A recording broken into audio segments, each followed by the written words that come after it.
You're listening to Braless Watch, where a mother and daughter team offer their own opinions on watching TV through a feminist lens. I'm Beth, the mom. And I'm Lily, the daughter. Welcome to Braless Watch, where TV watching gets a whole new perspective. Clothing is optional. Hi. Hello. Today's going to be a doozy. It is going to be a doozy. So today we are talking about Desperate Housewives. Specifically, we're talking about the first season, and we're only talking about the first 7 episodes. And you might be thinking, that's really short. You guys didn't work very hard. There is so much that happens in this show. Yeah. We were originally only going to do the first 11 and split it in half, but now we split it into thirds because there's just so much. Yeah. There's so much to talk about. Yeah. From our perspective. Right. So, yeah, we've got quite the episode for you in just 7 episodes of Desperate Housewives. Mm-hmm. So, yeah. Where do you think you want to get started today? Well, we're going to start off with the history. Okay. Go for it. So, Desperate Housewives came out in 2004. It was created by Marc Cherry. He also produced it, as well as ABC Productions. And he was also the showrunner. Mm-hmm. He was really involved with this. This was his project, his baby. Yeah. You may know Marc Cherry.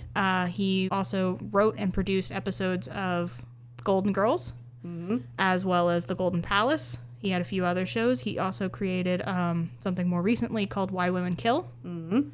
That's an anthology series. Yeah. Interesting dude.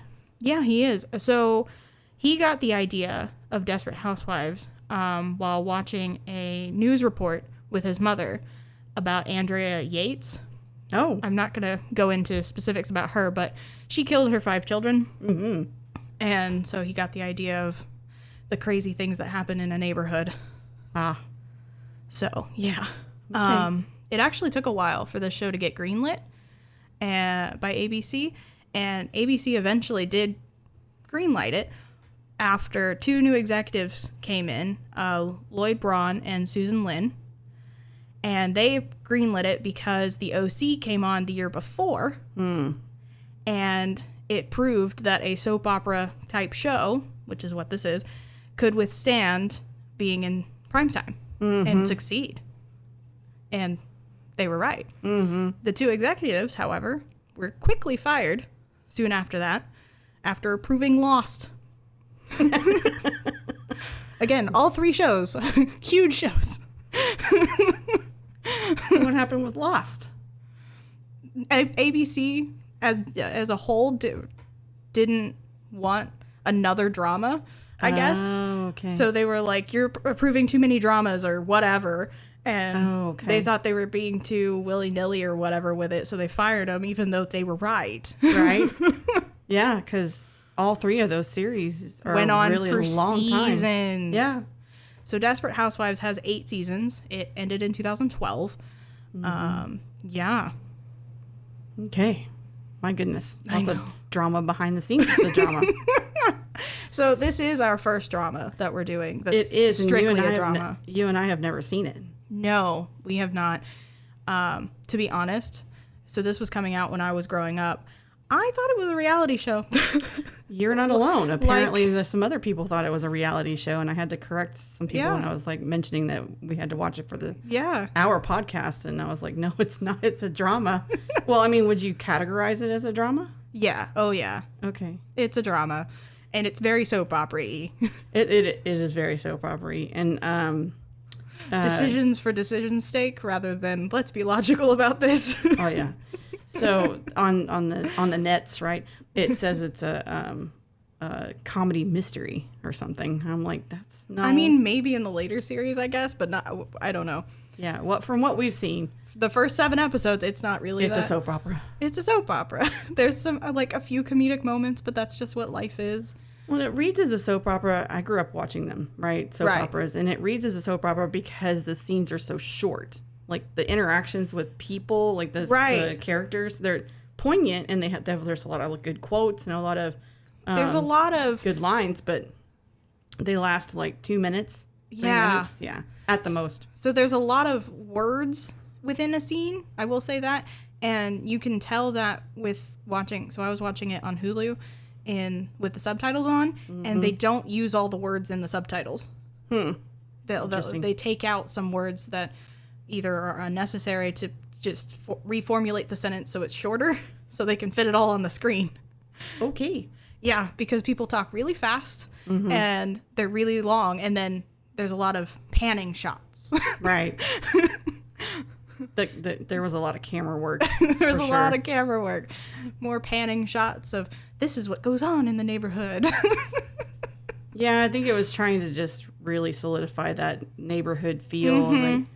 Which I think they did a fairly good job at giving that feel, right? Right. Anyway, I just find it funny. Any other history? No. Do you got any?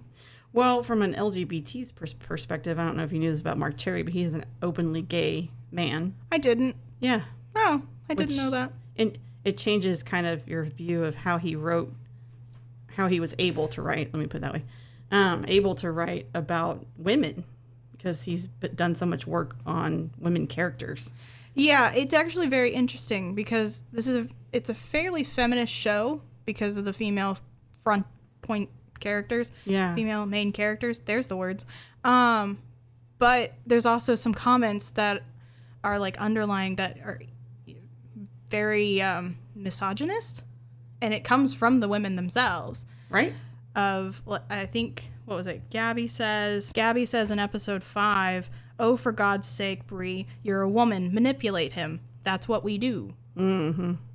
So there's comments like that, and it comes from other characters too. It's not just Gabby. Right. So that's like the highlight of society at that time as well, where women have to be powerful, but also, still dealing with this trad wife stuff. It's interesting. We can get into that in a minute. Mm-hmm. So did you know that Marc Cherry got started on designing women by being Dixie Carter's assistant? I did not know that. Yeah. Wow. Yeah. So I can tell based on I've seen Designing Women all the way through. You have. I have not. That is a very, very, very strong female-led ensemble cast.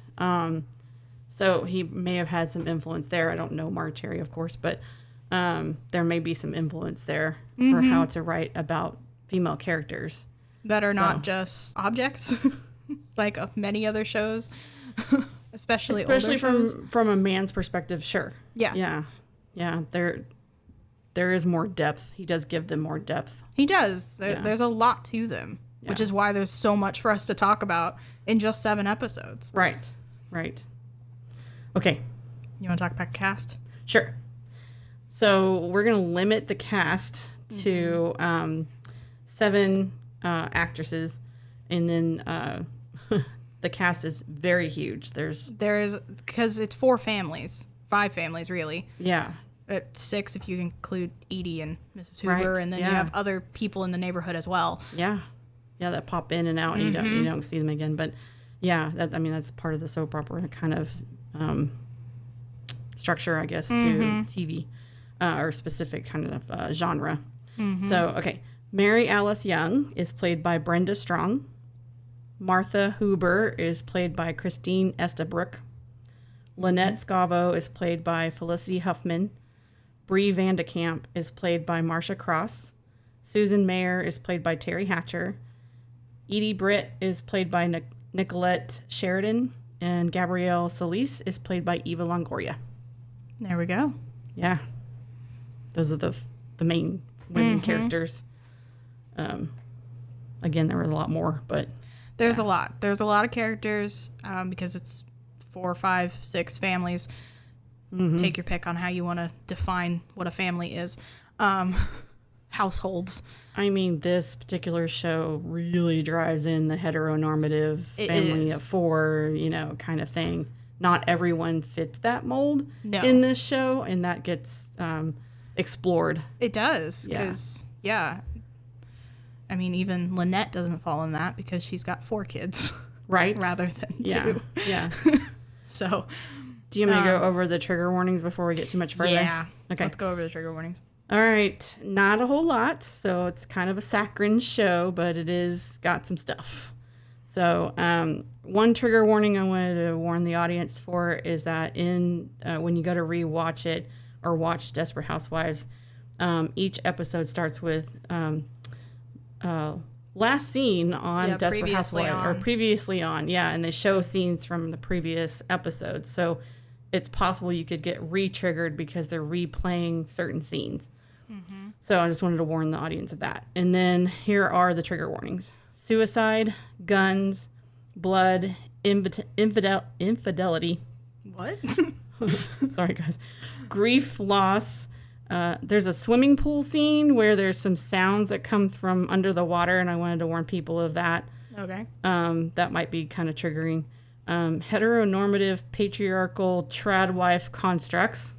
We'll get into that. Smoking, alcohol drinking, deceit, cremation, unconsented touch, sabotage, unconsented boundary breaking, belittling, sex work mentioned, drug use, mental health issues, drinking and driving, and a car accident. Yep. Just in the 7 episodes. That's 7 episodes, guys. That's 7 episodes. Are you understanding why there's a lot to talk about? Right. There's just so much. It's packed full. Okay. Who do you want to get started with? Well, first, I want to set the scene just a little bit. Okay. So, first, it is set on a fictional street, in a fictional town, in a fictional state. Okay. It is completely fictional. So, it's set on Wisteria Lane in Fairview. That's the city. And then Eagle State. That's the state. Oh, okay. So, it's supposed to be part of America. Because they mentioned going to New York and going to California and things like that. They do mention these places, but that's not where they are. They're in this fictional place somewhere within the states. Okay. Who knows where it's supposed to be? I don't think they ever really mentioned. I'm not sure it really matters because it's supposed to be an idyllic slice of Americana. That's what I wrote it at the very beginning as they were going through Mary Alice's life. That's not how I would describe it, but okay. That's how they set it up, at least. I would, upper middle. Yes, upper middle class. Yeah, they definitely have some money. Oh, yeah. Discretionary money, too. Yes. It's not like you spend, $100 and your marriage is going to fall apart. So, no, it's not like that. No. They have a good amount of money. Yes. Yeah.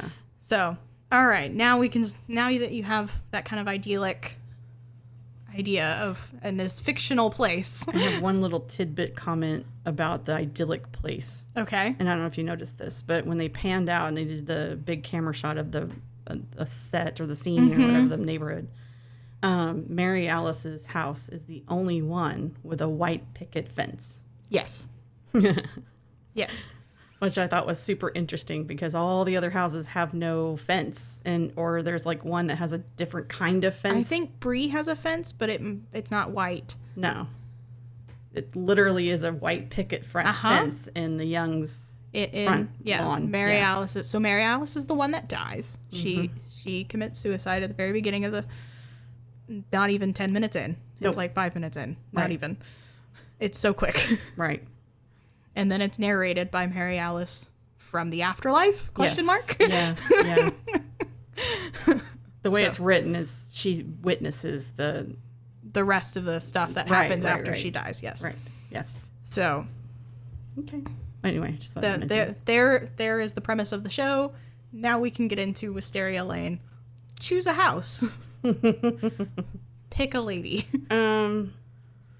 Well, maybe you can go down as they're introduced, maybe? I have Lynette as first. Is that what you have as first, or you don't know? I don't remember. I was going to choose Lynette anyway. Okay. So out of the Lynette. 4 mains, I like Lynette the most.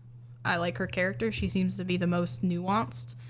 Yeah. I think that comes from her background in marketing, if I understand her job beforehand. She was some kind of an executive. Yeah, that's what I wrote. I wrote super a corporate clear. Executive. That's what I wrote. Yeah, so it's not super clear what she was. She was some kind of executive. Mm-hmm. She was moving up the corporate ladder. Yeah, and then she got pregnant. I want to guess that she's a marketing executive in some kind of way. Yeah, or a marketing analyst or something like that. Possibly. They might get into it more after the 7 episodes. We don't know. But Lynette was a corporate executive of some kind, and then she got pregnant and was convinced by her husband to be a stay-at-home wife. Right. He said something about how kids with stay-at-home moms are better off or something like that. Right. Which is not true. Not true at all. No. But there was some part of her in the beginning that agreed to that. She consented to it. She did. And I wonder what it was that consented to that. I mean, it could be her own upbringing where she may have not had her mom at home or something along those lines. It could be that she was already in competition with other moms. It definitely could have been that, because if they were already living on Wisteria Lane, because her kids are the twins are 6. Right. They're young. She has 4 kids, 3 boys, and then a baby. I'm not sure gender on that one. I'm pretty certain it's a girl. Sure. But yeah, I'll go with it. We don't ever really know. I'll go with it. I don't know. Yeah. But she's got 3 boys, rambunctious boys at that, and 2 of them are twins. Mm-hmm. So yeah. But Lynette's a very interesting character because she has this background, and then she gave it up for her kids, but she's sort of regretting it. Mm-hmm. Because the chaos that she endures with the children, and being at home and being, this word kept coming up in my head, trapped by, the 4 walls of her home and what is happening there. She does say that, right? Towards the end, in the 7th episode, she does basically say that she's trapped. Yeah. She has this whole, I have the whole speech if you want it, but she has this whole speech about how she's trapped and how his marketing meeting that he was having at the house that she tried to make perfect just showed her a world again that she can't access again. Right. She's literally stuck in the middle. Mm-hmm. She's stuck in a place where she doesn't really want to be. It's a lead up to her, It's the ending or the culmination of her own decisions, though, and what she's consented to and what she's acquiesced to, what she sacrificed. Mm-hmm. And we don't really get an idea of how she came to these decisions, right? No, at least not yet. Did she examine what she would be losing if she did make these decisions? Well, and it's very interesting because we find out in that 7th episode that she was making more, or maybe it was the 6th episode or 5th. She was making more than Tom. Tom's her husband. Mm-hmm. That took a while to find out that his name was Tom. Oh, yeah. I was like, what? Lynette's husband. That's where he stayed in my notes for a really long time. Yeah. Same. Yeah. He also travels a lot. So she's left literally alone with these 4 children. Yeah, I loved it when she went to a dinner party dinner party. Bree put on, and she's like, okay, you stay home with the kids. And his face just dropped. Like, he had the perfect reaction. Well, at first he was like, they're just kids. It'll be fine. And then she kind of sabotages him on purpose to prove a point. And it works. He knew that she did that. He knew it. He knew when it happened because one of the kids gave it up. But she told them that they could have cookies that one night after 5 or whatever their regular rule is. Right. So that they could be rambunctious. Because at the party, she gets a phone call of, I don't know why they're like this. Right. That's right. I forgot about that. Yeah. But I thought that was a nice turn of play for her to show him exactly what she goes through, or at least a taste of it. Right. He even says, we're raising little terrorists. You know that, right? Mm-hmm. She's like, I know. I'm aware. Let me see if I have anything on Lynette that was released. So we do have her dealing with her twins and their possible ADD, which ADD is not an actual diagnosis anymore, but it was back then. Yep. In 2004. Yep. It's now ADHD. Mm-hmm. Yeah. That's just the acronym for it. Yeah. It's just and you may have aspects of it or not. And it comes in all kinds of flavors, and it's on a spectrum just like autism or any other neurodivergent diagnoses. But I will say Lynette goes to bat for her children and herself. Yeah. Very consistently. She's a very strong character. There's one line she says, "Isn't it better to settle this once and for all rather than endure all this alpha mom crap until our kids graduate?" Right? When she stands up to the other mom. Yeah. The other mom at the play. Yeah. who was bullying her. Yeah, which I didn't put that in the trigger warnings. It was very brief. It's very brief, and I don't even know if I would call it. It's not bullying. It's like belittling, which is what I put in there. It is belittling. Coercion, maybe. Manipulation. That's what a lot of this is. So we meet Tom in the first. Is it the first episode? Yeah. He comes home. Episode, he comes home and tries my face on this one. So he comes home and he's like in there. He's only there for a few minutes. He's got to jet back out to go to another. Well, he came home early. He did. He came home in the middle. He wasn't supposed to come home yet. It was supposed to be like a week out. But she called him and said something about how she was going to bring everybody up to him, basically. Right. Yeah. And so he came home because she sounded frazzled. Right. Can't imagine why. I wonder why. 4 children in a supermarket. But then he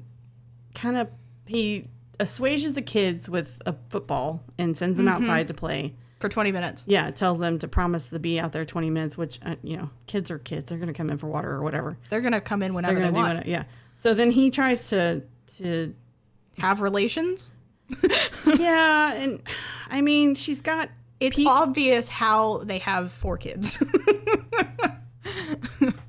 I didn't like this scene because she didn't feel up to it. You know what I'm saying? No, she was covered in peaches because of the baby. Baby food peaches. Yeah, baby food peaches. She had it all over her because the baby threw it at her.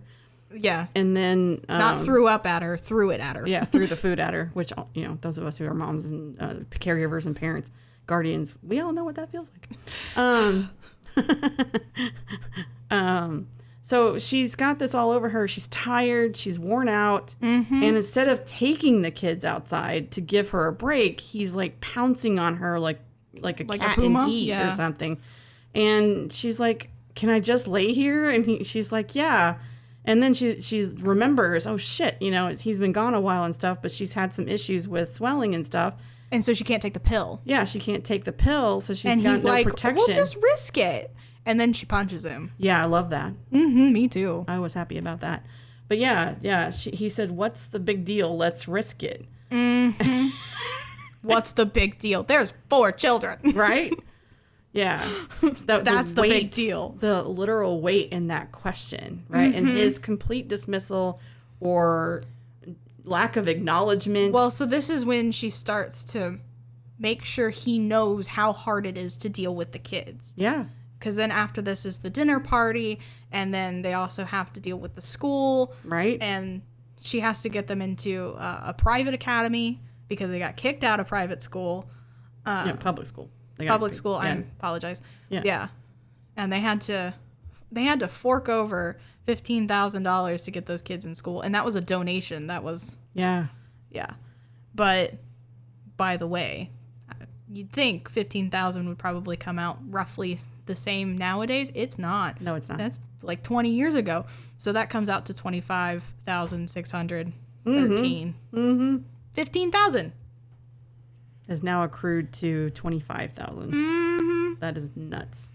Something else I wanted to talk about was the scene with the cop with Lynette.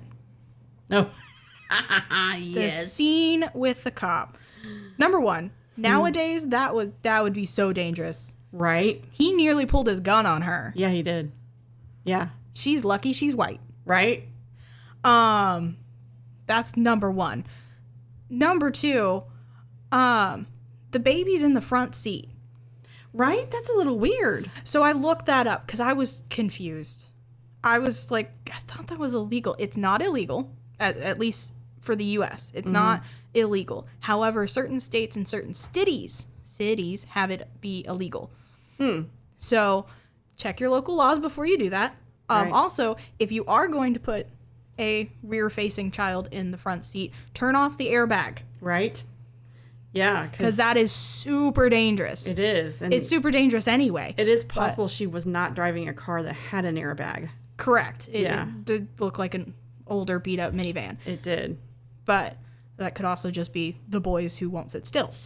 And it also speaks to, with the conversation about them getting into the academy and then her vehicle, it speaks to their their struggle to stay in this upper middle class Wisteria Lane, keeping up with the Joneses situation. Yeah, they actually have the conversation, and it's because they're only living on his income.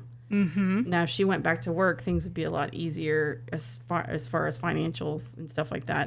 Well, back then maybe. Maybe. Nowadays it wouldn't be because of the amount of childcare. Yeah. Yeah, because they have 4 kids. The amount of childcare pricing would price them out. Right. Of It'd anything. be cheaper for her to be home. Yeah. Yeah. So. But yeah, with the cop. Yeah, that whole cop scene, man. So I have a quote from him. You do? Find a way to control them. After all, isn't that your job?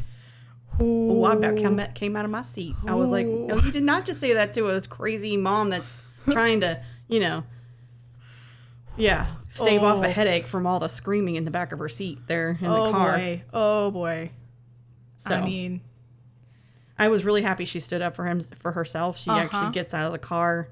And that's when he goes to unholster his gun because she's have an angry mom. And dude, you poked the bear. Why did you poke Mama Bear? Why did you do that? He's the one who did it. It's his fault. However, could have been a very dangerous situation. She's lucky she's white. Yeah, very much so. Could have gone a completely different way. I was real worried, and if it had come out like more now than 20 years ago, it might have been. This is what I mean by the saccharine nature of this, right?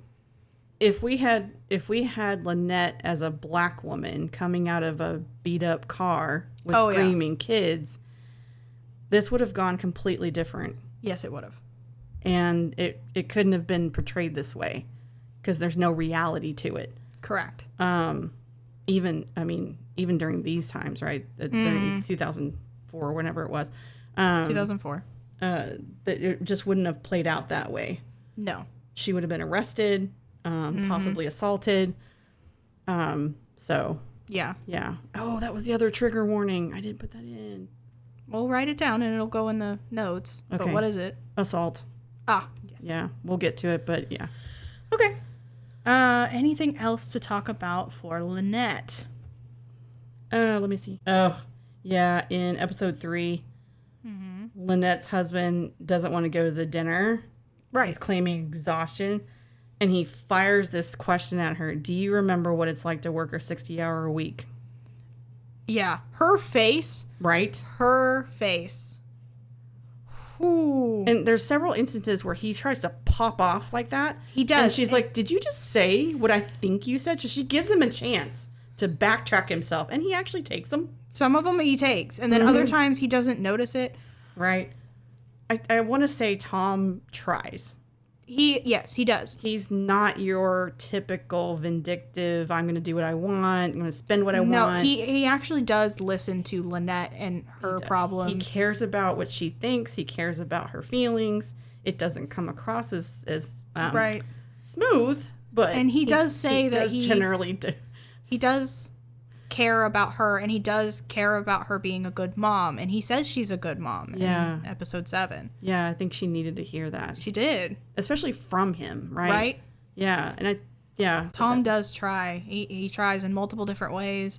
There's at one point where he tries with the margaritas and the that was such a cute sombrero. scene. And she tries to derail it a bit by not giving him the chance to try, and then he's like, dude, I'm trying. And she's like, okay, I'm going to let this go. I get it. You are trying. And she softens to him. Yeah, I thought that was really cute. In fact, even the kids get to see it. It's great. Yeah, the scenes that they get to play together actually turn out, there's struggle, there's strife, there's I'm angry with you, there's... But they're doing it together. They're working together. There's even inappropriateness. Uh-huh. And I find that her... trying to lean on the ADHD medication that's not even prescribed to her. No, that was prescribed to the kids. I find and then that she also stole it. To be kind of sad because she's not being honest with him about how she's... Well, and we don't know how that plays out, right? We don't, yeah. Because we haven't watched past season 7. Or episode 7, not season 7. God, we did not watch that much. So, but yeah, Lynette is one of my favorite characters out of the 4. So part of the inequity portion of what we try to cover, this isn't Lynette and Tom specifically, but when they went to take the kids to the director, or went to talk about the kids to the academy. The diversity quote? Yes. Oh my goodness. Twins are diversity? What? White twins are diversity now. Because that's not a common occurrence. I had like 5, 7 sets of twins in my school. Right? I mean... Most of them in my grade. I don't know how that happened, but... Right? With the onset of IVF, we have more sets of multiples than and also women having babies later. Right. Because it's more common the later you go. Yeah.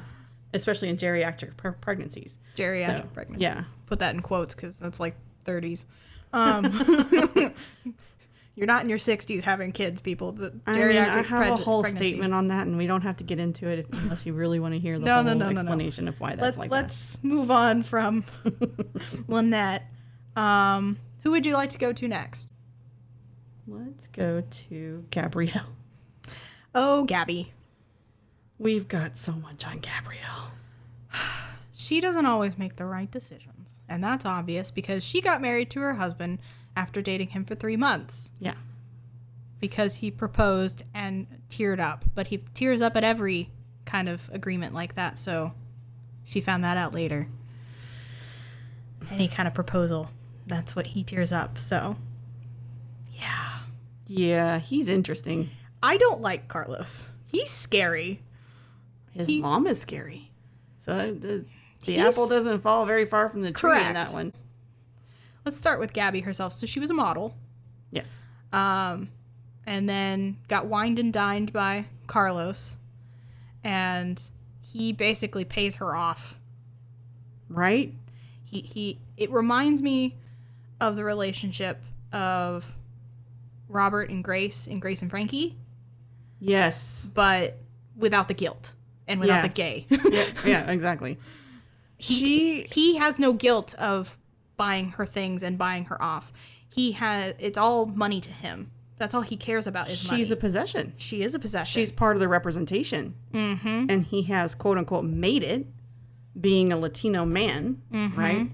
And also a Latino man from a single parent household.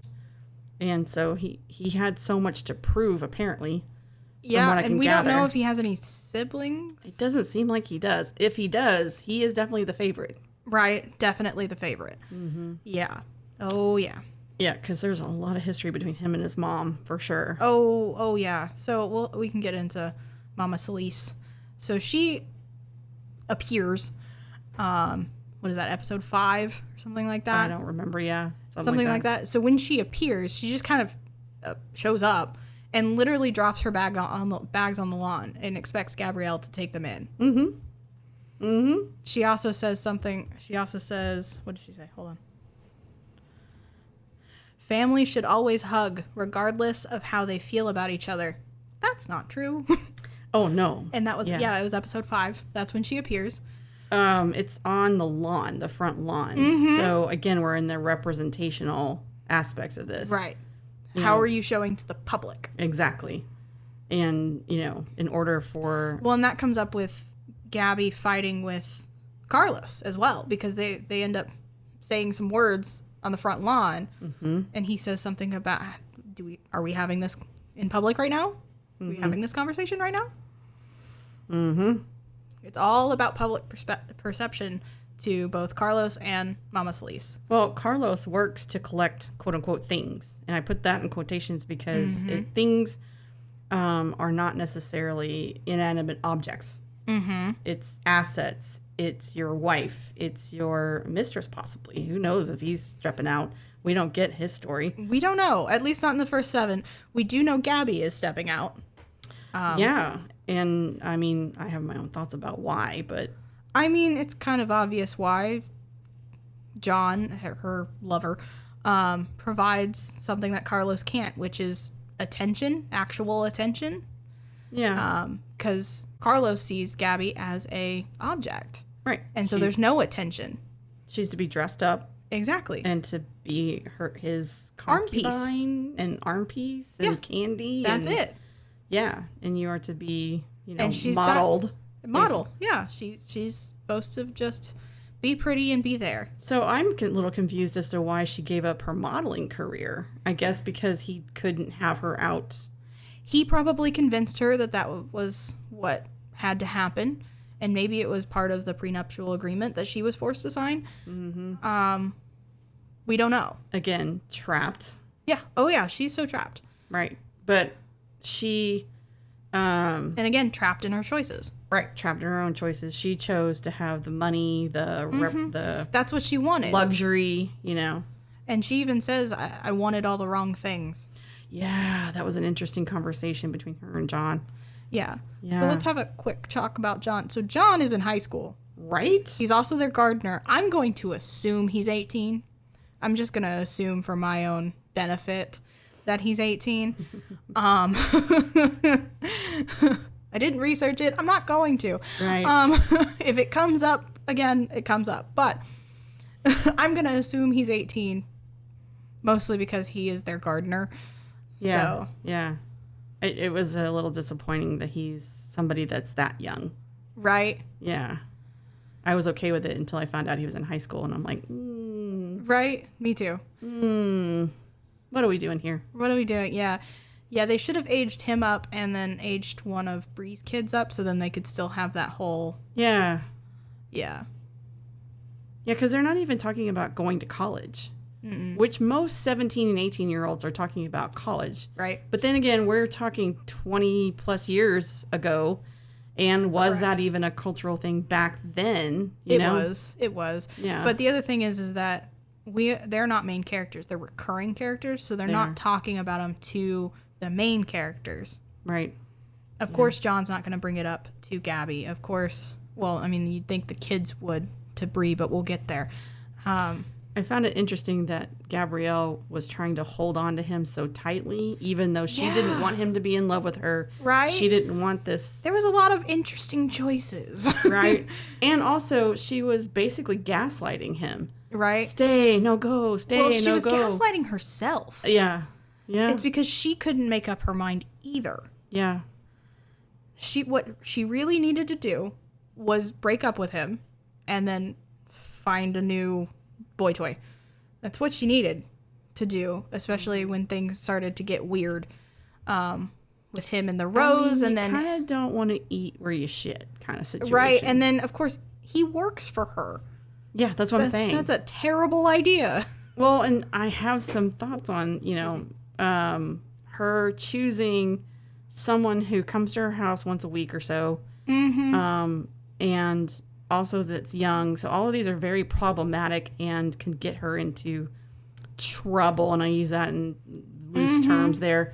It could really derail what she's got going on. And yet she still does it. So she's sabotaging herself, and it can be construed as self-harm. Mm-hmm. Well, and I think that's probably a little bit of what it is. Mm-hmm. But she's also trying not to get caught, which is why she leaves the party. In the first episode, she leaves the party to go mow the lawn. That was one of the funniest scenes. In a dress. She's all made up like she's supposed to be at this party, and then she goes home to mow the lawn and then goes back. Right, and the party choreography for this, I don't know if you noticed this, but when she makes the turn in the lawn, her dress, because of the train on it, it whips, and then whoever does sound put a sound in there to make it a little bit more pronounced. Yeah, and I don't know if it was determination that they were trying to portray there. I guess. Or just, deepening her fear of, I got to hide all this. Well, and the other thing is that, so Carlos had to convince her to go to this party to begin with. Ugh. Did you get the quote? I did get the quote from that. He says, I made over $200,000 doing business with Tanaka last year. If he wants to grab your ass, you let him. Right. And I wrote, oh, fuck that. Right? No. Just for money's sake, $200,000 in business with Tanaka is $341,500. Wow, that really jumped. Yeah, I did. Wow. Okay. It's because $1 back then is $1.71. So when you... Oh, wow. Okay. It compounds pretty quickly. Anyway, so... I mean, she fires back at him and says, well, if I'm going to this party, then my ass is up against a wall. Yeah, and what's really funny is he doesn't even notice that she leaves. No. He shows up with her. She says her highs. She gives money to the waiter to make sure Carlos always has a drink in his hand and then leaves. Mm-hmm. And he doesn't notice. She basically hired a babysitter for her husband. Yes, she did. Yeah. Then she gets to go play. Well, and she didn't even play. She had just tried to make sure that she can play. Right? She had to keep her facade up. Is there anything else you want to talk about with Gabby or Gabrielle / Gabby or the Solis family in general? So, there's always this there's a conflict between her and Juanita, the yes. mother-in-law, and they fight for control over Carlos. And Carlos thinks he's the one that's in control. He's not in control. He's never been in control. Not in control. In fact, he is a pawn on a big chessboard between the two of these women. Mm-hmm. And trying to keep that facade up that he so enjoys. Mm-hmm. And they, volley back and forth, the two of them, the two women. And, I was thinking about this show and how it doesn't matter kind of what lens you kind of take if you go around it. Anytime you kind of get to a different perspective, it looks different. Mm-hmm. And so I was thinking this show could be really honed in and be called a kaleidoscope, because every time you turn it, you see something different. So you see something different. Turn it again, you see something different. And of course, we're watching it with a feminist lens, so we're right. looking at it from the women's perspectives. Right. And Juanita has an interesting backstory. She does. And I love that they made her more human when they said that she has a gambling issue and things like that. And of course, they brought it in only for Gabby to use that, but right. against her. But right. The manipulation, the sabotaging. It's really sabotaging. And Gabby is sabotaging herself, too. Oh, yeah. Yeah, she's digging a bigger hole. Again, trapped in her own choices here. Mm-hmm. Yeah, it's not like she's learning or anything.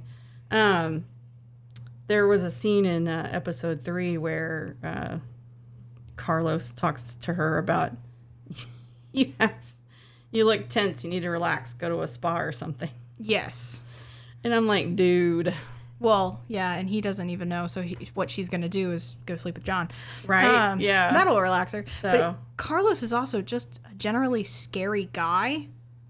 Yeah, the next highlighted line I have is that Carlos talks to Gabrielle about what he would do if he was ever humiliated. Yes, because... it would be the only time that he's humiliated, which is kind of something that his mom instilled in him. Yeah, because we'll get to Brie, but it's after the dinner party. Mm-hmm. And, Carlos says, I mean, you watch a man get torn down like that, it makes you wonder why he let her get away with it. Mm-hmm. Believe me, if a woman ever humiliated me like that in public, it would only happen once. Mm-hmm. So it makes me wonder, too, how much Carlos is like his dad and how much Juanita had to put up with that kind of misogyny, or if Juanita taught him that misogyny. So if you take into account the Latino culture, right, there is a lot of machismo and misogyny and that kind of thing that's reported. So we don't know how much of that has been indoctrinated into his lifestyle, both from Juanita and from not having a dad at home. So yeah. I will say with Carlos and Gabby's story, right, since we're taking it one story at a time, we do get the only LGBT representation. We do. And it's the poor cable guy. Carlos assumed that Gabby was cheating on him with the cable guy because he showed up really late, only to find out that, no, he's gay after he literally beat his ass. Yeah. And then the guy asked, is this because I'm gay? Yeah, and Carlos just said yes. Because he got it wrong. He did. Which he didn't want to be humiliated. And he didn't want to say he's wrong. Right? Carlos is scary. Yeah. Carlos is scary. And Gabby knows he's scary. Because there's several times where he grabs her, and it's scary. There is a scene where Gabrielle is she's shopping with the mother-in-law. Yes, and the mother-in-law is like, you could fill your time not with shopping but with children. Yeah, she says, children give your life purpose. You get so busy taking care of them that you don't have time to wonder if you're happy. Yeesh. Right? Which is really interesting because a couple episodes before that, or even maybe this episode, Lynette asks Tom, are we happy? Yeah. So she's got 4 kids, yet she's still wondering if she's happy. Mm-hmm. It doesn't stop that. No. That's because happiness is relative to the person who's trying to seek it. Also, it's fleeting. Happiness is too high of an emotion. Yes, you can be happy, but reaching contentment, that's better than happy. Yeah, that's a sweet spot. So that's the wrong question to ask. Right? Really, Anything else about the Solises? In episode 7, Gabrielle, this is where the drama starts. Gabrielle actually starts. I mean, amongst the ladies. Gabrielle steps in and she does. Tries to preserve her relationship with John by manipulating John's other interest, which is Bree's daughter, Danielle. Yeah. And Bree confronts her. Yes. And I thought, oh dear, here we go. Because, the thing about this show, and maybe these characters show up again, or maybe these storylines come up again, because the modeling thing went away. We'll get to that with Danielle. But also the whole situation with the little girl next door, Ashley. Never see her again. Right? I was like, what? So that went nowhere. Then what was the point of it? Besides just showing that Gabby can be blackmailed by a 9-year-old. Right? I mean, poor choices. It's all poor choices. And then you're trying to preserve your poor choices. Right. Anyway, I think we should move on to... Let's move on to Mrs. Huber for a minute.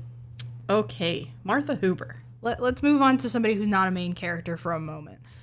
She's the gossip. She's the neighborhood gossip. Well, as far as the first 7 episodes. Right. She holds on to things from other people, so she always has a reason to appear at times. She also will bring pies. She brings a mincemeat pie to Susan. Right. That whole scene was a little weird. But Martha is an interesting character in that when we're talking about happiness, right?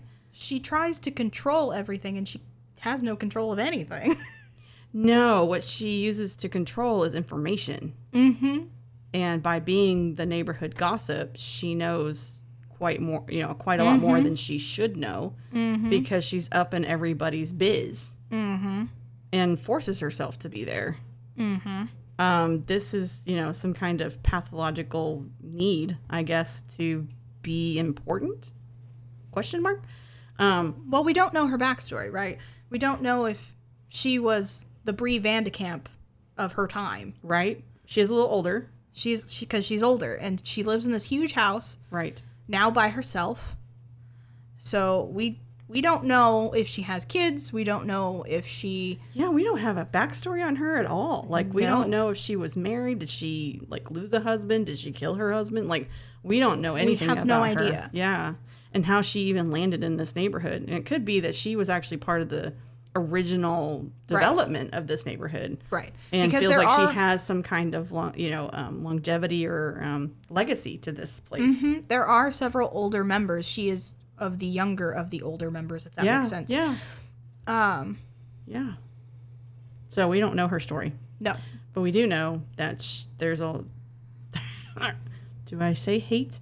There's just some interesting things about her wanting to be nosy about everything. And she wants... There's the part where she tries to blackmail Susan. Right, with the mincemeat pie. And we'll get to that, more about that in a little bit. But yeah, that whole scene was very interesting. Right? and very weird. It was very weird because it didn't really make it. It didn't fit into the context of the rest of what was going on. Right, and it didn't make sense for why she would do that, besides that she wanted money and wanted Susan under her thumb. Right. Which we all knew that wasn't going to last. I mean, yes, Susan is a pushover. We'll get to that. But no, that's not going to last. It can't last. Well, so I wonder if she's done this to other people in the neighborhood. I think that's the setup for it, yeah. Based on what I read about her character. Okay, I haven't read any further. I don't want to give any spoilers, but I know what happens to her. Okay, we're not going to get into that. I do want to talk about mincemeat, though, because I have trivia on that. Oh, okay. Because she's right. Mrs. Hoover was right.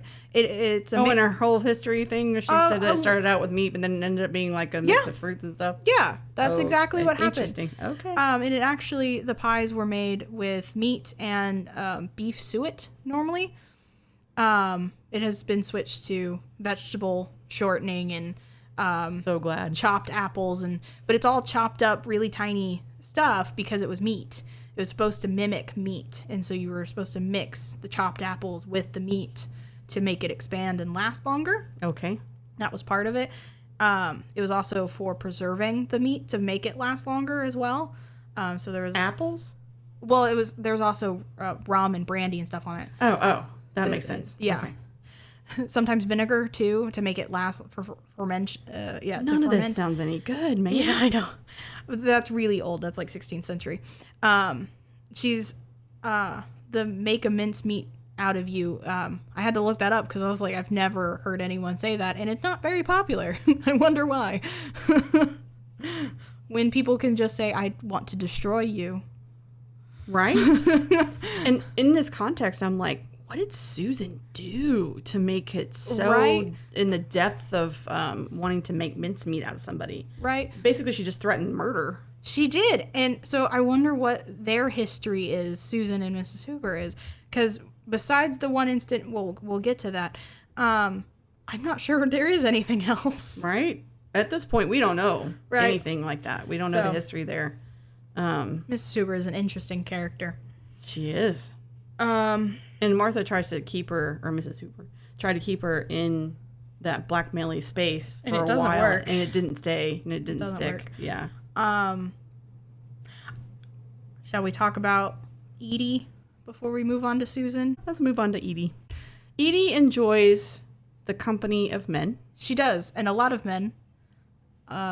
Multiple men. Not all at the same time. And I didn't realize she had a child until Mrs. Hoover was talking about hosting said child. She has a child? Yeah. I didn't know she had a child. I didn't either. I thought she was just living in that big house by herself. But so she does have an ex-husband or two ex-husbands. Two There's ex-husbands. A whole diatribe about them. Yeah, and I'm not sure. Was it your fourth husband? Are they alive? I'm not sure. Well, and they're trying to pick on her a bit, and I'm like, my description of Edie when I wrote it down was, Edie is probably the most authentic. True. As close to herself as anyone can be. She's not lying to herself in any way, shape, or form. No. She knows who she is and knows what she wants, and she's going to get it. Right. And, I mean, she just enjoys being with men. Mm-hmm. That's part of her. I didn't see that she had a kid. Well, in the grocery store, Mrs. Hoover says to Susan, "Oh, I'm watching so and so." And she was looking for a stomach thing, so she was going to be at her optimal health, so she can take care of said kid. Gotcha. And it was Edie's kid because Edie was hosting a gentleman friend. Right, I remember that scene now. Okay, didn't put the two and two together that Edie has a kid. This is our first introduction where Mrs. Hoover and Edie are in cahoots, or they're close, or whatever. Yeah, they're really close, actually. Yeah. Which is an interesting thing. It is. But, I mean, Edie may have skills that we have not seen yet about how she can get around Mrs. Hoover's... Well, she's also really smart, Edie is. There is a point where, she's a realtor, and she's trying to help Paul, Mary Alice's ex, or previous husband, widow. Widow's husband. the word I was looking for. Yeah. Sell the house, because he's trying to leave. Right. And she mentions you're going to have to disclose that she killed herself in this house. Yeah. And he's like, do I really have to say that? And she's like, well, you can lie and say she shot herself here and crawled to the backyard to die. Right. But yeah, you have to disclose. But you have to disclose it.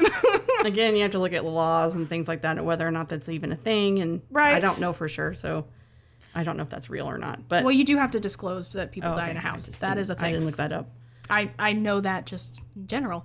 You have to disclose for like a certain amount of years. Ah, okay. So, you don't need to disclose for 50 years. I like Edie, personally. Mm-hmm. I like that she doesn't really play games, per se. She's kind of really out there. She plays games. She plays with people. So specifically with Susan, and we find out in episode 7 with Susan, and she's like, it's competition. Yeah. Like, well, and I want to try to get Mike from you because you're easier than this chick that I don't know, right? I know you. I know how to, you're my quote unquote enemy. So if I know my enemy well, I'll just get the guy. No problem. Right. So that's how she sees the world, though, is that she can just move people around and manipulation again, sabotaging, and, the need for control and blah, blah, blah, blah. So she fits well into the characters. She does. But she is the closest to being as authentic to herself as anyone that I could tell in the group of women. Right. Yeah. So Edie's an interesting character. Okay, we've been mentioning Susan a lot. Shall we talk about Susan? Susan bothers me. Okay, there's a lot of reasons why Susan bothers you. She bothers me too. So she is a single mother now. Yeah, she divorced. Recently divorced. By 1 year, apparently. Yeah, like in a year. She has a daughter named Julie. Mm-hmm. I have to say, out of all of the characters in the show, Julie is my favorite. Mm-hmm. Weirdly, I saw a lot of you in Julie. I wonder why. Smart. Right, sorry. And she's also quippy. Yeah. There's at one point where she says, Mom, when this is over, we need to talk about your parenting skills. Yeah. Another point, Julie also says, why do I even let you out of the house? Right. To her mother. Yeah. She's been parentified. She has. And again, we don't know the history here on what happened with the parents and all that stuff, but based on the first 7 episodes and then what we see of Carl, which is the ex-husband, it seems like there were 2 immature parents who had one child, Julie, and then Julie kind of had to raise herself. Yeah. Yeah. Yeah. So Julie knows more than she should. Yes. On a lot of things. And she gets away with things. And also, Julie makes really smart choices for herself, from what I can tell. She's also a really strong character. Mm-hmm. Susan is not. She's a pushover. She easily gets pushed around and walked on. Yeah, it's because Susan's not very confident in her own decisions. Correct. She also doesn't know what she wants. Exactly. Julie, on the other hand, is like, well, just do this. Go do it. Go. Bye. Disappear. That you want it, go get it. Right. Julie's way more confident. Yes. Yeah. And parents Susan. Mm-hmm. In fact, all of her friends parent Susan. Mm-hmm. Susan allows that to happen. Then when she tries to assert herself, in fact, I have a scene where she talks to Lynette, and Lynette's trying to fill in the hole where she had her sons dig it. Mm-hmm. It was funny. That was very fun. That was great. So I had Susan and Lynette talk while filling in a hole with the twins dug, right? Susan says that she chooses men when filling in the blanks around details of a relationship that may not exactly exist, except it's all in her own head. So she takes the pieces from whatever this male person is presenting to her as a potential... In this case, Mike. Yeah, in this case, Mike. The potential partner or potential lover or whatever, right? And she picks out some certain things that she's attracted to and then just sort of... Forgets the rest, dismisses the rest, gaslights herself on the rest. And she doesn't take in any other types of red flags or yellow flags or anything like that. In that discussion that she has with Lynette, she also mentions picking out wedding china. which I found really interesting because I didn't think that was still a thing anymore by then, but I guess so. I think in the upper classes. Maybe in upper classes. Yeah, because again, it has to do with representation. Yeah, so yeah. Wedding china, for those of you who don't know, is like fancy porcelain plates and dinnerware. It's all that. That's normally given to a new couple so that they always have a way of hosting. Yes. Specifically for holidays or whatever. Yeah, it's fallen out of fashion, obviously. Mostly because people don't sit around a dinner table anymore. Oh, please comment if you guys know anything about this. Yeah, do you cultural thing? If you recently got married, did you get wedding china? Did you want wedding china? Was it on your registry? Right? Did you have a registry? Like, yeah. Answer that for us, please. Go to Blue Sky. Thank you.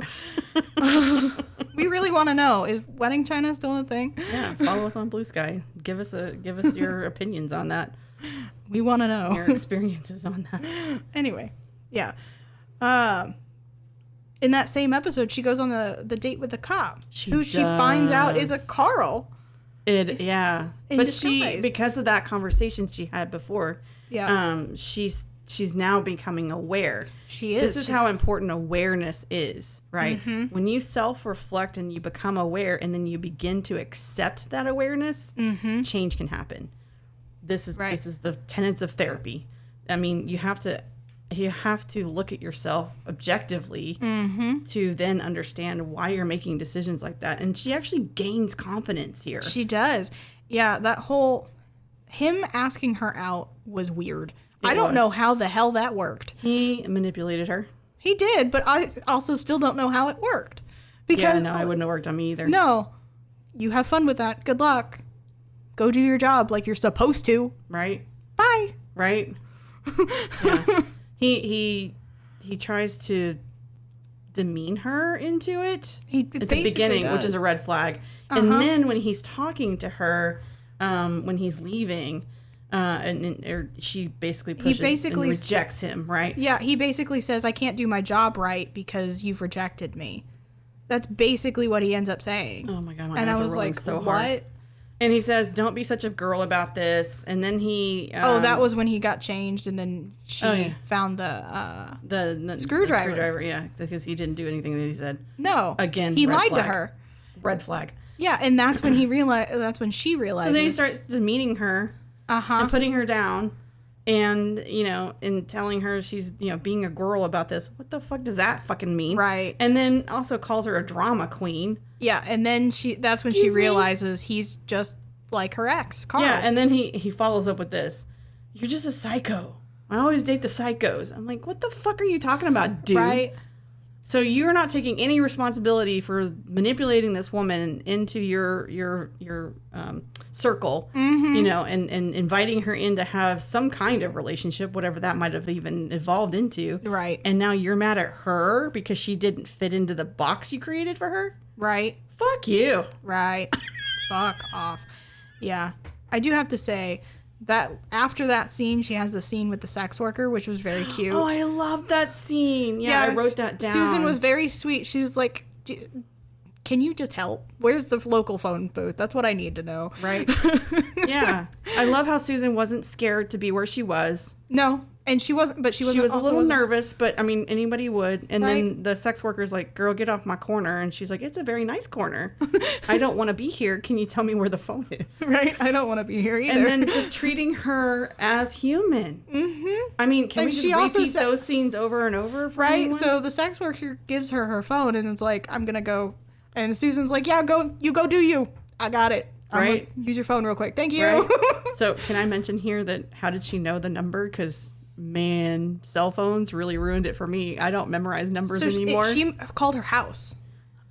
Oh, so the landline? Or she called Julie. One of the two, because she called Julie. She did call Julie, which I thought was so funny and interesting, then, all in the same breath. Right, and so like, why would you call your tween daughter to get you out of this circumstance? Like, what is she going to do? Well, I think she was supposed to go get one of the other ladies, like Bree.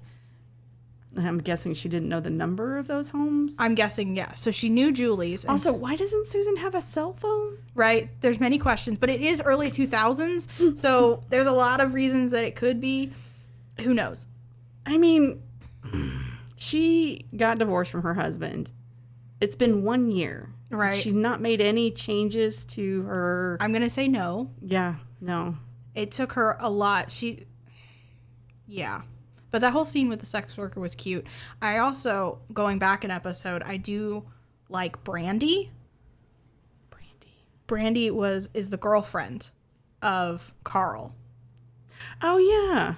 So Brandy, actually a fairly decent person, it seems like, and needs to break up with Carl. Right. Brandy, leave Carl. Run the opposite direction. I know that immediately. But Brandy, Carl was in love. I don't care. Break up with Carl.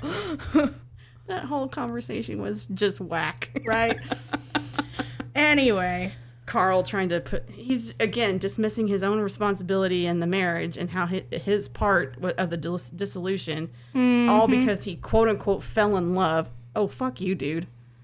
Right. Yeah, no. Take responsibility for your shit, man. All right. Is there anything else we need to talk about with Susan? No. Okay. I mean, I could probably go on and on about, yeah.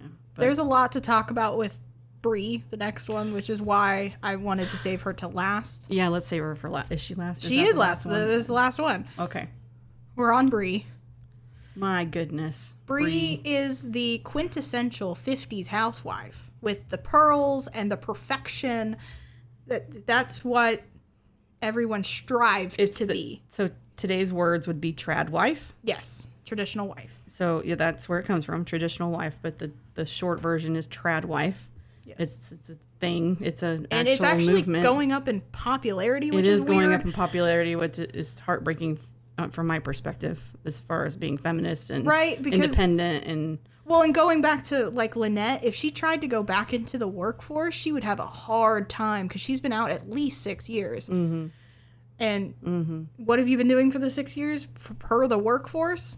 Taking care of your kids. That's not enough for the workforce. Well, and also you're frowned upon by making that decision in the corporate world. If you are going to reduce your time at work, go part-time so you at least have something happening for your resume.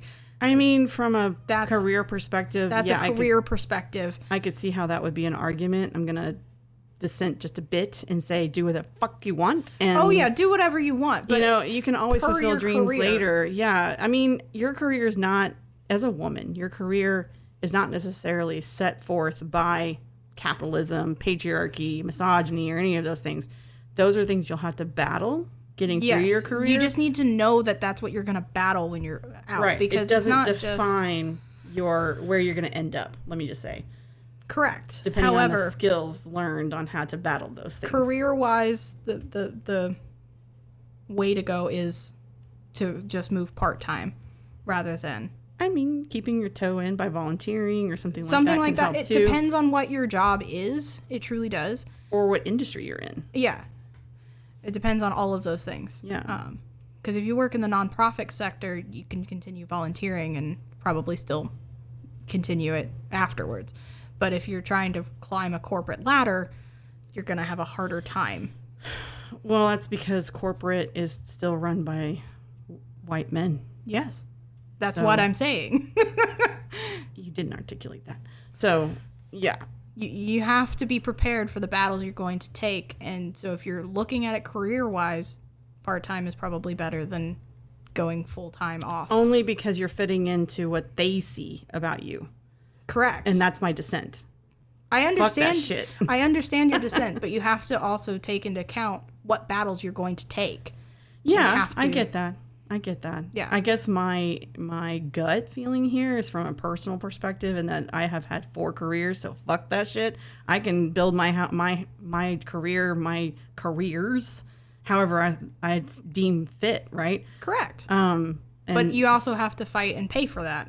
There's lots of sacrifices. I didn't say there weren't any sacrifices. So that's the thing. What I'm trying to say is that you can't just jump back into the exact same position, exact same money, the exact same thing 4 years down the line. You can't just jump back in. You're gonna have to fight, and you're gonna have to explain these last 4 years. I was working with my children. Yeah, I was taking care of my children. I would even make the argument a little bit here in the first part of the 2000s that was still accepted as, okay, you can come back. I wouldn't say it was accepted. It's still not accepted It's not accepted now because of the growth of technology. You aren't going to know the technologies, the programs, the software, anything that's been offered now. Even back then, it was like that. I mean, yeah, you were teetering on it for sure. Yeah. So this is another way we trap women, people. Right. So that's a jump. That's not talking about. We didn't talk about Bree. We haven't talked about Bree. That was jumping back to Lynette a little bit. Sorry. Jumping to Bree, the pearl-wearing perfectionist. Bree Vandekamp. I spent the whole time looking at her hair going, I want my hair to look like that. Straight. Which is really funny because Rex, her husband, says something about how her hair doesn't move. Right? He's very confused by that. Yeah. How does your hair not move? I have such compassion for Bree. Right. And she's not my favorite character, and no. I don't even know if I have a favorite character. I didn't really like this show, but Bree as a person, right, the character itself, I had a lot of compassion for her because I can tell, and the actress did a really good job at doing this. I can tell there are very, very emotional skeletons that she is fighting back every day, every moment of every day, and she's exhausted from doing that. And that's what the facade is showing, is that my life is a perfectly iced cake. Yes. You can't tell there are bugs in there. Right. Right. Or poison or whatever, right? Part of it comes from her upbringing, right? And we find that out.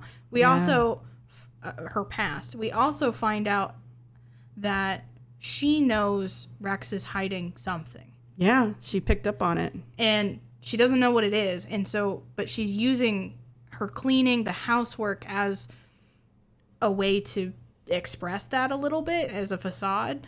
Because she's just that's how she deals with her emotions, or covers her emotions. Mm-hmm. Her anxiety, specifically. Uh-huh. Yeah. It's her need for control. Mm-hmm. Because she does it to her, Andrew, her boy. Her oldest boy. Yeah, the whole house is affected. Mm-hmm. Yeah. And Rex has been with her, for however long the kids are, 16, whatever. They were in college. Okay. And actually, Bree was engaged to somebody else. Yeah. He's witnessed her personal growth. He has. And I mean growth in the way that it's been degraded, actually. Right. She hasn't grown as a person. She's actually withdrawn from herself. Well, and so has he. Yeah. He has withdrawn as well. And it has affected the household. Now it's imploding. Mm-hmm. Because they're tired and it's too much weight. Tired of it, yes. Humans can't fit in those boxes like that. Well, Mary Alice shook the neighborhood. And she did. She shook this loose. Yeah. Yeah. And Bree is cracking. Bree is cracking. And so is Rex. Rex can't handle it. Yeah. Rex is the one that's a little more verbal about it. He is. Yeah. Because Bree is still trying to hide behind this facade. Yeah. I mean, it served her well. It has. It's protected her. It's kept her skeletons from from falling out of the closet, right? She hasn't had to be, and for how long? 16 plus years? Right. So that's a long time to get used to a way, and then have your neighbor shake some of that or crack it up a little bit. And then you go to therapy and things are being... Dr. Goldfine. Dr. Goldfine. He's interesting. Every time I went, no, don't, ethics. He would actually do the right thing. And I'm like, oh, phew. Right. He's so close. He actually was generally good. Yeah. He was a generally good guy, generally good therapist. I was really surprised because most times on therapy, when therapists are portrayed, they're portrayed as human, and they make mistakes and they don't stick with their ethics and all these things. And Dr. Goldfine did entertain the edge of ethics. And I wrote in my notes about Bree touching his shoulder and, sewing his button and these things. And the thing about it is it was actually opening her up, specifically the button. So, right. Because she opened up a little bit and she didn't even realize she was doing it while she was sewing. Yeah. Because it's housework. Housework allows her to open up. Even if it's just within her own head, it allows her to open up. And so when she was doing it, she says this whole thing. I'll read it out. Think about it. He, Freud, grew up in the late 1800s. There were no appliances back then. His mother had to do everything by hand. Just back-breaking work from sunup to sundown. Not to mention the countless other sacrifices she probably had to make to take care of her family. And what does he do? He grows up and becomes famous, peddling a theory that the problems of most adults can be traced back to something awful their mother has done. She must have felt so betrayed. He saw how hard she worked. He saw what she did for him. Did he even ever think to say thank you? I doubt it. Mm-hmm. And that's when he realized, the therapist realized, she feels unappreciated. Yeah. Yeah. In that quick speech, he realized she's unappreciated and brings it up in the next thing. He does. And Rex does not take it well. No. As if Rex is like, why is that even a thing? Mm-hmm. Which is part of the patriarchal construct. Uh-huh. Men are afforded and are, it is a product of their birthing, that they are men, white men specifically, mm-hmm. that they get all the privileges. Mm-hmm. And I'm sweeping my hand. You are. Broadly here.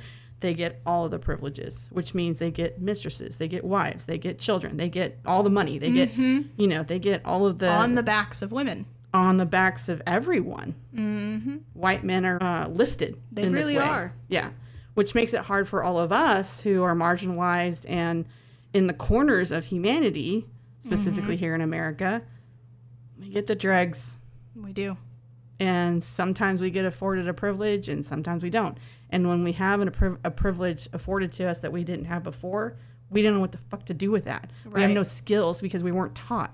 Right. So we either squander it, make poor decisions or something. Right. And that privilege then goes away. Or we're incarcerated or we're on the streets or something happens. Right.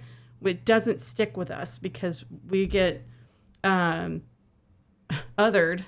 And, there's bigotry in that, how dare you? How fucking dare you try to be in my world, in my privileged world? Right. You don't deserve that.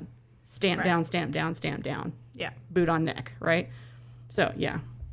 Sorry, I went on a little diatribe there. Yes, you did.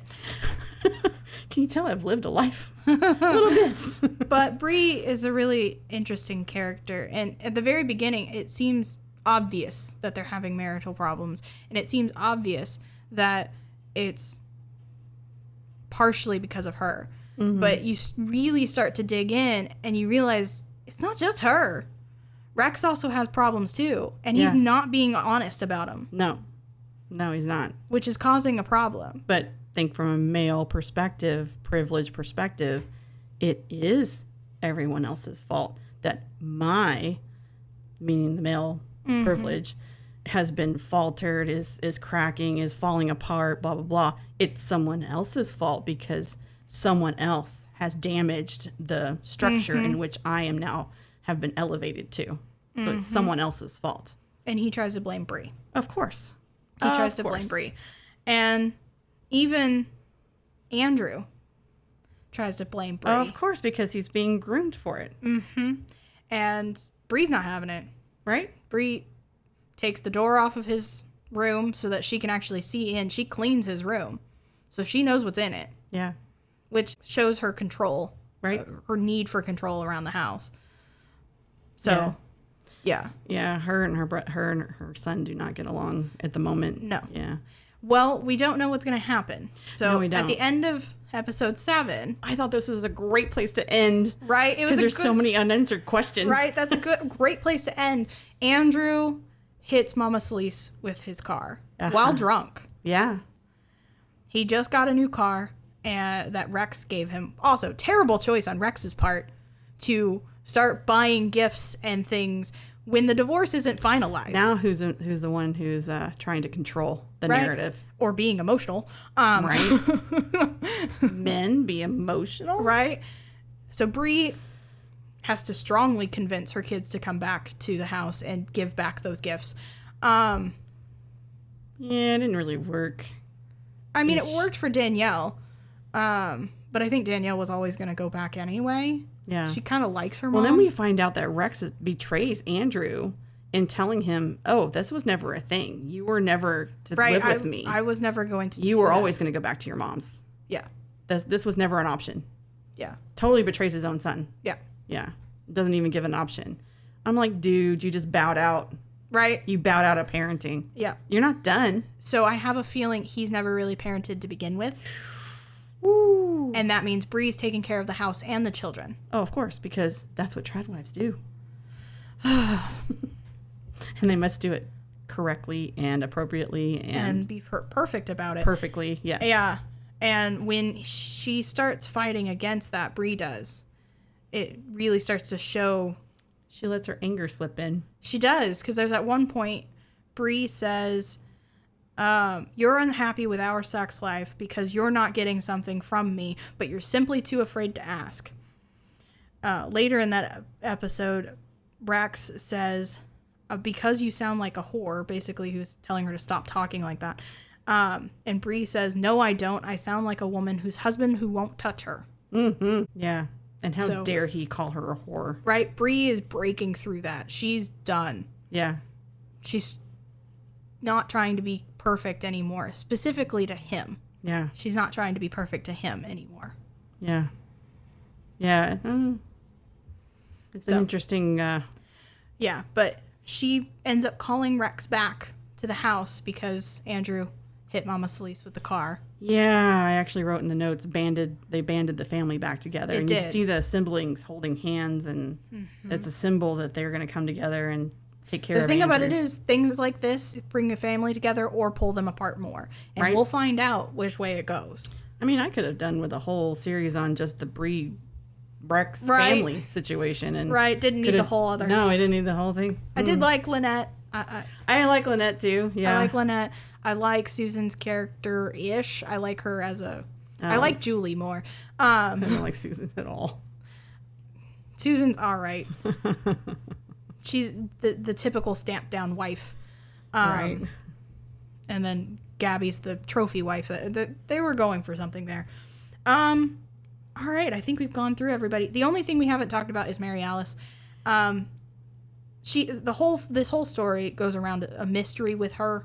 Right. So we haven't really talked about her because we don't know her. We know she speaks, but we don't really know who she was. No, we have the surface life that she lived. We have the surface life before she committed suicide that her friends knew, but we don't really know outside of that. And there's a mystery with her thing of... Well, and the ladies, all the people that were her friends, right? The ones that are featured in the show. They are trying to figure it out. They are trying to figure it out, but they're also... Why was there a mystery? Why don't we know each other closer? Right. And they still don't grow together in this 7 episodes we watched. They don't really try to. They get stuck in their own stuff because they can't focus on the mystery. And I'm like, focus on the mystery. My best guess here is that they're not allowed to be friends, like be close with one another. That there's still this box they have to fit into to make sure they're still representing their husbands, representing their wealth, representing their children. Well, and that's a box they put themselves in. They signed up for it by being on Wisteria Lane. I guess so. So you consent to these cultural constructs. Mm-hmm. But you don't have to. Right. You can break free from those. Okay. Let's talk about the inequity stuff real quick. So Gabrielle is the only... and Carlos are the only POCs really in this whole thing. They are. There is the PI, he's black, and then the sex worker, she's also black. Yeah, isn't Mr. Shaw, isn't that weird how he was not quite introduced as a character? He just starts having a conversation with Paul. I was like, this is weird. Well, I mean, I didn't catch on that he was a PI until maybe the second scene with him. I was like, what is this? Who is this dude? Well, I mean, for me, it was kind of obvious because he said, what do you want me to do with this note? That maybe my autism was getting in the way there. Maybe, because I was like, yeah, he's a PI, so he's going to try to find who sent the note to his wife. Yeah, that did not catch on. Anyway. I mean, I caught on later. But so Gabrielle and the Celeste family are the only ones who are POCs, really. Everybody else is just kind of secondary. Even at the Barcliff Academy, there's only like one, and she has no lines. Yeah. There's not a lot of POCs in this. No, and show. I think that was kind of on purpose. And then also the only LGBTQ representation is the cable guy. Yeah, the poor guy that got beat up. Yeah, and that again never went anywhere. No. You'd think Carlos would at least get arrested. It's unnerving that their cast was so white. Yeah. But it speaks to its time. It does speak to its time, and also if you take in OC and Lost as far as ABC's lineup or whatever, those are also very white-centric. Mm-hmm. There are some characters, but very ABC white-centric. Is generally white-centric anyway. Oh, putting them out. Well, it's owned by Disney, so who's surprised there? Okay. Gonna leave that one alone. I have so many comments about Disney and ABC, but we'll not get into those. Don't want to be attacked by ABC. Don't come after me. So, yeah, they're the only Latino. Yeah. Or they're only the POCs. Yeah, and they're from Latino descent. And also, I looked up Eva Longoria, and she actually embraces her Mexican American heritage quite strongly. Mm-hmm. So I was happy to see that. Eva's a great person, as in general, as far as I'm aware. Yeah. Yeah. I like her acting. She's very cheeky. She's very cheeky. Going into miscellaneous. I wrote that Desperate Housewives is overall about competition. Yeah. Which is annoying, and I don't like it. It's a very horrible subject to watch people compete. Mary Alice has a quote about that. She says, competition. It means different things to different people. But whether it's a friendly rivalry or a fight to the death, the end result is the same. There will be winners and there will be losers. Of course, the trick is to know which battles to fight. You see, no victory comes without a price. Yep. So that's the end of episode 7. Yep. And that whole episode was mostly about competition. Yeah. Or different ways of showing competition. Yeah, and the other part to this, too, is control. Mm-hmm. Keeping up with the appearances of your wealth and your 2.4 kids and your whatever, you know. I find it funny that we've done 2 shows about keeping up appearances. One that was keeping up appearances, the British show, and then this one, which is a drama, but it's American. I just find it funny. The TV show, the British TV show, Keeping Up Appearances, is from my perspective a parody in that, right? Well, it is because it's a comedy. This is not a comedy. It's not really a comedy. This is a comment. It's a comment about America. Social comment, yeah. It's a comment about America in general. Yeah, and it's missing so many pieces because if we really wanted to do America. I think it was more about how America is portrayed. I think that's the comment it's making, is about how America is portrayed. Well, that just makes me sad. Because we're missing whole swaths of populations. But we are. Look at our media. It's missing Asian Americans mostly. Very little Black American TV. Mm-hmm. Yeah. We're missing so much. Indian American, we're missing so much. Native American. Mm-hmm. There's so many, and I haven't even named them all. Mm-hmm. I could keep going, but I'm not going to. If I miss you, I'm sorry. There's so many little facets of America, and we are a melting pot, but we've got to treat us like a melting pot and treat everybody like human. That means it comes out in art, too. Yeah. It has to come out in art. Mm-hmm. So in this regard, either Marc Cherry is making a point about that and highlighting it, or he missed the mark.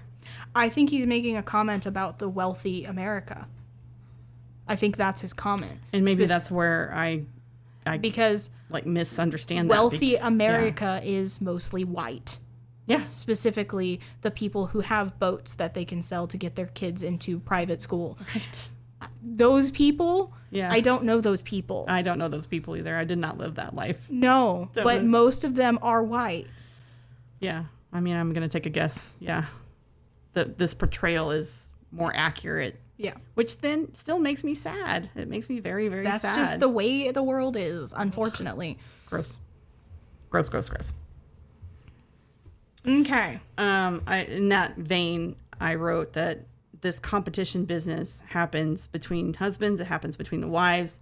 It happens between couples if you put them together. And it also teaches the children that are the offspring of these families that this is how the world works and this is what you need to do to, battle your way to the top.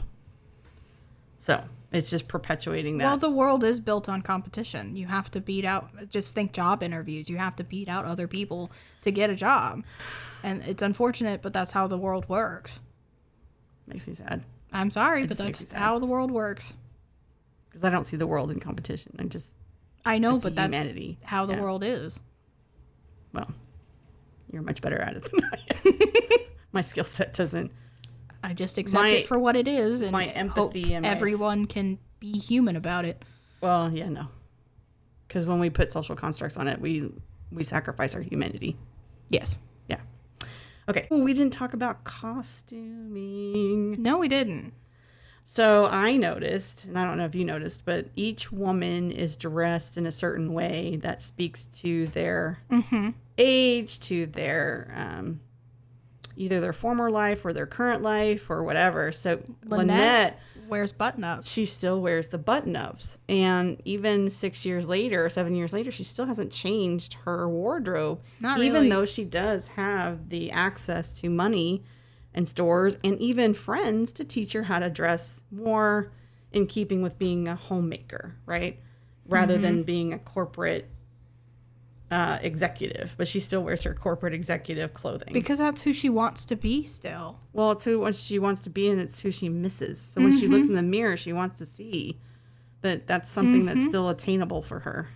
Even though she's getting peaches all over her face. Right. So, yeah, stuff like that. So, with Bree, she's very tight in her, cardigans. Yeah, everything is very pearls. sleek. Yeah. Her skin care, her hair care, her nail care, her food, her house, like everything is to a T. Yes. And when things are disrupted, she's a lot like Mary Alice that was in the beginning, right? Yes. Because right after... Because Mary Alice, she says at the very beginning, she says, in truth, I spent the day as I spent every other day, quietly polishing the routine of my life until it gleamed with perfection. Exactly. And Bree was falling down the same hole. She was. She didn't have a dark secret like that in the past, but I mean, whatever mystery. I think Bree's got some stuff. Oh, she does. She definitely does. But who knows what this secret is? Right. We didn't get that far. Yeah. I do feel bad for Zach. Just gonna say, that's Mary Alice's son. Yeah. There's again the kids are taking the brunt of the issues. Well, and there's a level of neglect, and I use neglect loosely here. It's not necessarily the type of neglect that you would think. So they're being fed, they're being housed, they have a warm bed, like all of these things are being taken care of. It's the emotional neglect, and how the kids should automatically just be happy or be content because all of this is being provided to them. But what's missing is the emotional. I think that's why Lynette and Tom are so cool, is because they actually hug on their kids and they let them play and they roughhouse and they just, everybody gets to be themselves. And even with Lynette and Tom being in a conflict or having some sort of minor argument or whatever, it doesn't escalate. That's number one. Number two, they give each other room to be mad and to be sad and to be upset because there's, this or that or whatever didn't go the way they wanted to or whatever. So they're actually and they try to normal. They also try to understand each other's point of view. They do. Because there's a point where Lynette or Tom asks something about Lynette homeschooling the twins. Oh my God. Which in turn, she responds basically with, why don't you do it and I'll go back to work. Exactly. Or we sell your boat. One right. of the two. Right. Because I'm not doing it, and he says I can't do it, so I guess we're selling my boat. Right. That's basically what happened. Somebody needs to be making some sacrifices around here, and I think I've made enough sacrifices. Right, that's literally what they say. But yeah, everybody's very normal. And then Susan is very, in her costuming, she's very loose, which makes sense as a children's book illustrator. It's haphazard. It is haphazard. She's not paying attention to it. Mm-hmm. She, just throws on whatever's clean. Nearby. It's like she's a teenager in some ways, in that she just hasn't matured past. And being in a children's literature realm, that probably helps her. That skill set is probably leans into her being able to provide for herself. But it's not helping in any kind of adult relationship. Any other way, Yeah, and if it goes on and she's not able to grow, then her and her daughter will have problems later as that relationship grows, because her daughter's already surpassing her as far as maturity and decisions and confidence in decisions and things like that. Yeah. So and going to Gabby's costuming, she wears a lot of jewelry and a lot of like expensive stuff, which makes sense. Luxury, right? So the finest fabric, the finest structures, the the more top end. I also found it funny that she wears a tracksuit at some point, and that's very 2000s. All right, it's all so in color. 2000s. It's velour. Yeah. But it's the higher end, right? Yeah, it's like it's like a juicy couture kind of. Yeah, it's juicy. It's juicy. That's funny. Yeah. Anyway. So you can tell she's been shopping at the higher end boutiques, higher end, Saks Fifth Avenue, things like that, right? And that's the extent of what I would know where to shop. So yeah, her costuming's like that. And then we have Edie, who dresses provocatively, right? She does. Shows off her assets. She does. She shows off her legs. She shows off her boobs. Because what is she always chasing after? Yeah, men. Her favorite thing. Which was men. And that's fine. So, yeah. Anything else you have? No, did we get all the women for the costuming? I mean, Mrs. Hoover, but she wears generic clothes. She wears older stuff, right? Right, it's polished, but it's not. Okay, so this is the thing about Mrs. Hoover that I was thinking about in her costuming, in that it looks like she shops at JCPenney or Sears. Right. But she lives in this neighborhood, so I'm not quite sure what's going on there. Well, except that maybe when the neighborhood was built, it wasn't quite as posh. Right. Or as elevated, and then it became elevated, and she got swept up in that. So she's still wearing polyester-ish type clothing that you would get from a lower-end mall store. Right. Yeah, so her costuming is a little interesting, so. She's the only one we didn't talk about, but that's it. Yeah. Now we did. Okay. Anyway, I thought that costuming was really good. The men, general polos and jeans and stuff and suits and whatnot. Well, the only one who wears jeans is Mike. Yeah. And that's because he's supposed to be a plumber. Right. Which maybe he's not a plumber. We're not quite sure.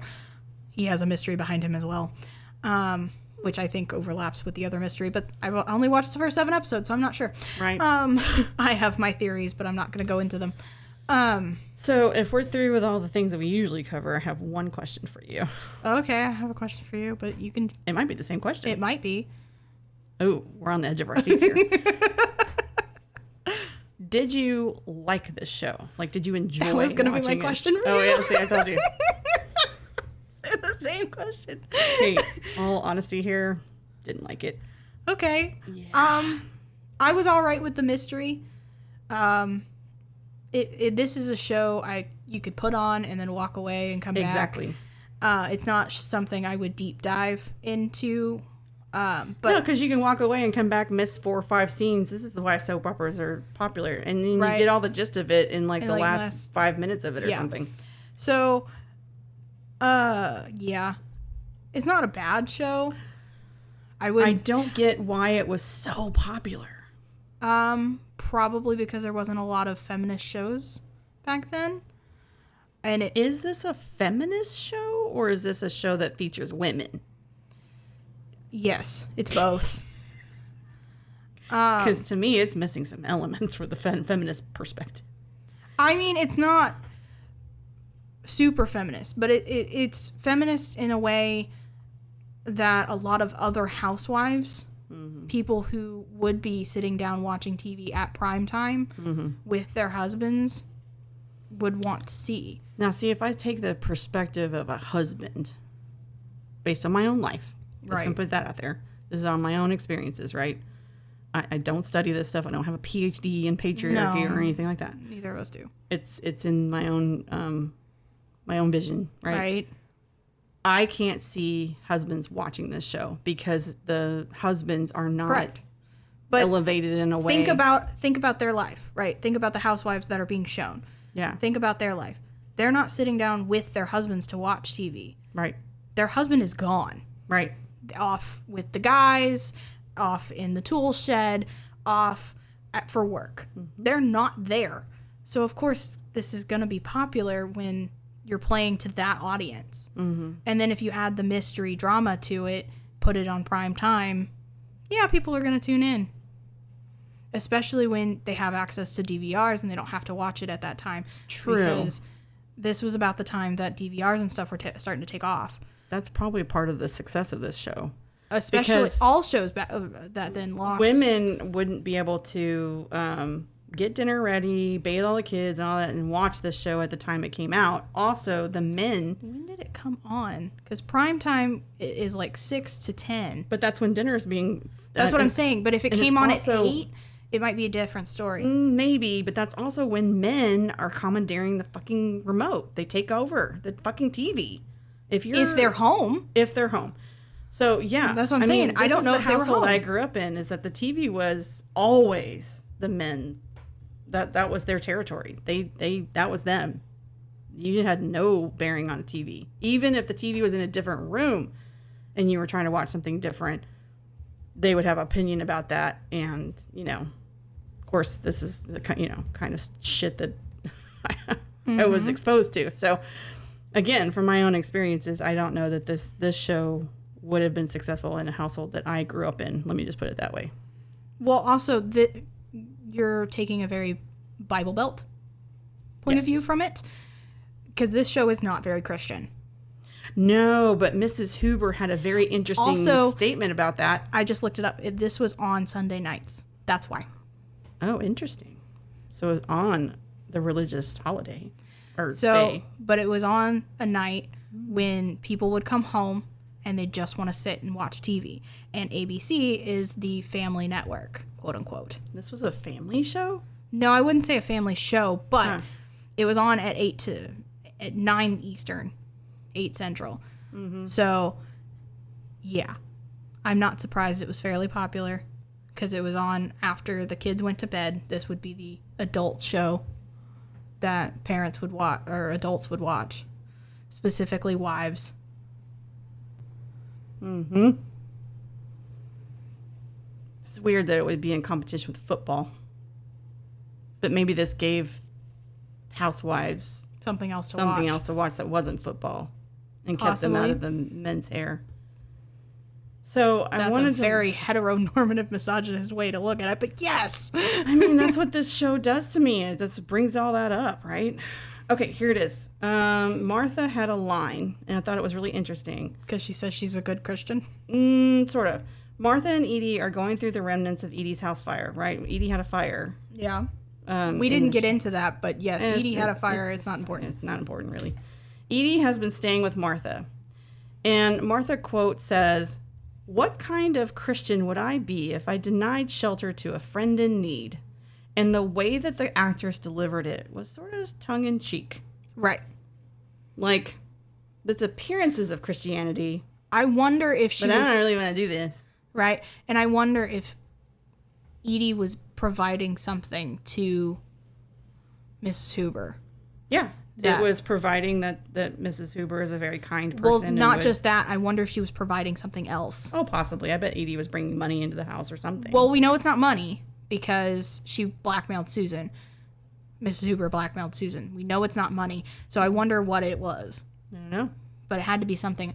But my guess is that it's just Edie at the house, not her child. And I'm guessing the child is with the other parent. Yeah. Whoever that is. Yeah. Yeah. Yeah. So anyway, I just thought that was the only remark about Christianity or any kind of religion. That's actually void in this whole show. There is no comment on religion. Because it's not important to the story. Unless, was there a comment when Carlos and his mom were talking? I don't think so. No. Yeah, I didn't catch on to that.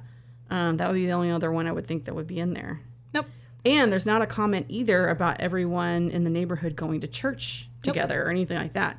So because this is a 2000 show. Mm-hmm. That's why. If this was done back in the 90s, it probably would be. But this is a 2000 show. 2000s is when really religion started to dip. Mm. And it was something that you did personally, but it's not something that should be broadcast. Okay. That's the public opinion.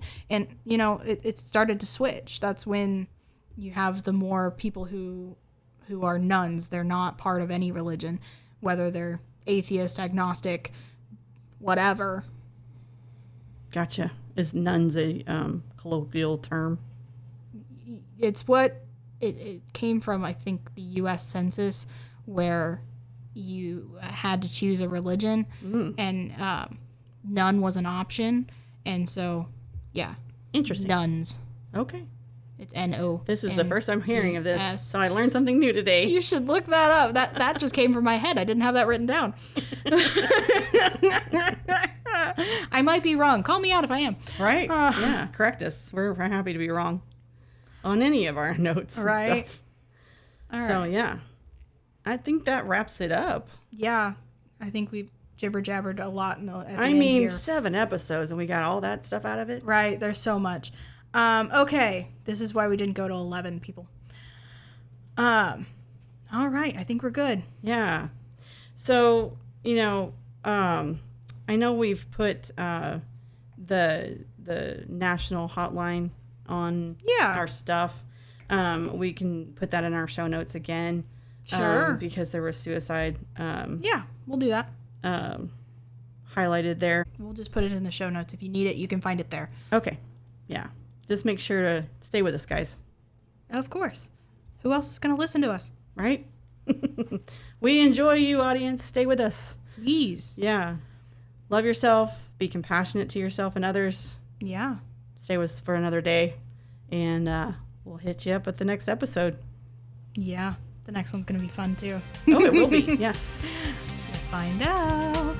Bye, everybody. Bye.